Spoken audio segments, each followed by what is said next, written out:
अस्सलाम वालेकुम दोस्तों, क्या हाल चाल है। गुड ब्रेकिंग न्यूज़ है जी, स्पेशली उन लोगों के लिए जो छुट्टियों का इंतज़ार कर रहे हैं और लॉन्ग वीकेंड आने वाला है। वो होगा 23, 24, 25, 26। ठीक है जी, यानी अगला वीकेंड नहीं, आज 13 नवंबर 2023 और सोमवार का दिन है।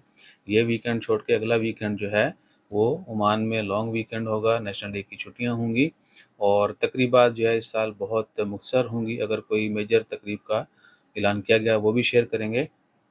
22-23 को जो है ओमान में 22-23 नवंबर जो है ओमान में नेशनल डे की छुट्टियां हैं और उससे आगे फिर जुमा हफ्ता है। 22 को है जी बुध, 23 को जुमेरात, 24-25 जुमा हफ्ता। जिन लोगों को वीकेंड की 2 छुट्टियां होती हैं उनको 2 और मिल जाएंगी। They will have more entertain entertainment.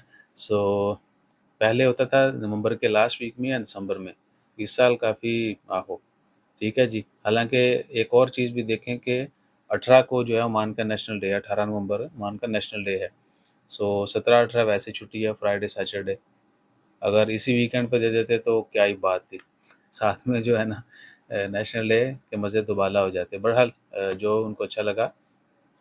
दोबारा से जो है नवंबर 26 को इतवार वाले दिन जो है ड्यूटी पे सब लोग जाएंगे। 22, 23, 24, 25 जो है ओमान में नेशनल डे की छुट्टियाँ होंगी। इसमें 2 नेशनल डे की हैं, 2 वीकेंड की हैं। ठीक है जी। और सभी के लिए है, गवर्नमेंट भी, प्राइवेट, सभी इदारों के लिए। जज़ाकल्लाह, अल्लाह हाफ़िज़।